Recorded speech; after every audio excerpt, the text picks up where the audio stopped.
بسم اللہ الرحمن الرحیم۔ السلام علیکم بیٹی، آپ سبھی سے التجا ہے کہ ایک مرتبہ درود ابراہیمی پڑھ لیجیے گا۔ بسم اللہ الرحمن الرحیم۔ اللہم صلی علی محمد وعلی آل محمد کما صلیت علی ابراہیم وعلی آل ابراہیم انک حمید مجید۔ اللہم بارک علی محمد وعلی آل محمد کما بارکت علی ابراہیم وعلی آل ابراہیم انک حمید مجید۔ بسم اللہ الرحمن الرحیم۔ جنہوں نے اپنے دین کو کھیل تماشا بنا لیا اور دنیا کی زشت نے انہیں فریب دیا، تو آج ہم انہیں چھوڑ دیں گے جیسا انہوں نے اس دن کے ملنے کا خیال چھوڑا تھا اور جیسا ہماری آیتوں سے انکار کرتے تھے۔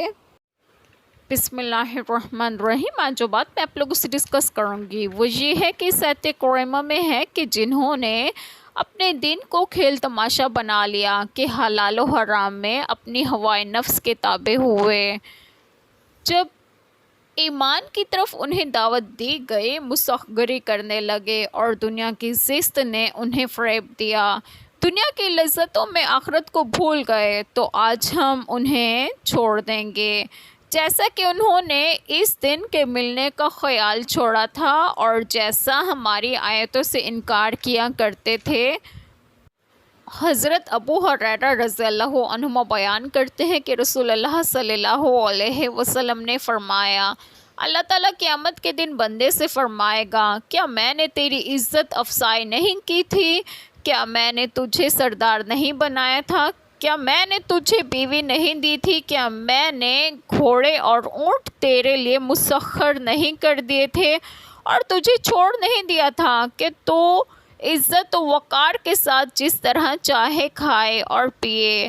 بندہ عرض کرے گا، ہاں یہ سب کچھ درست ہے۔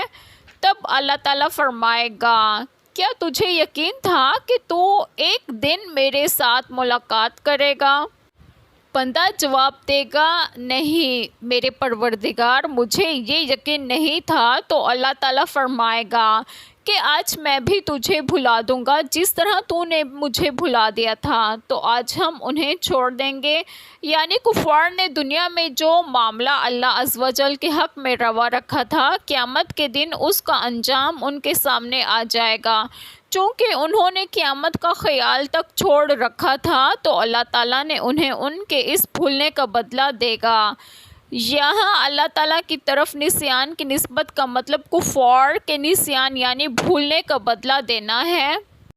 ایک چھوٹی سی دعا جو میں ضرور کروں گی کہ اللہ تعالیٰ ہم سب کے تمام گناہوں کو معاف فرمائے اور ہمیں صراط مستقیم کی راہ پر گامزن کریں اور آپ سب کے تمام جائز دعائیں قبول فرمائے، اور جو لوگ بے اولاد ہیں انہیں نیک اور صالحین اولاد عطا فرمائے، اور جو لوگ بیمار ہیں انہیں بھی صحت و تندرستگی عطا فرمائے، اور اللہ تعالیٰ غزہ اور فلسطین اور جہاں بھی جو مسلمان آباد ہیں ان سب کو اپنے حفظ و امان میں رکھیں، اور آپ سب کو آپ کے گھروں میں خوش و خرم رکھیں اور صحت و تندرستگی بھی دیں۔ آمین۔ جزاک اللہ خیر۔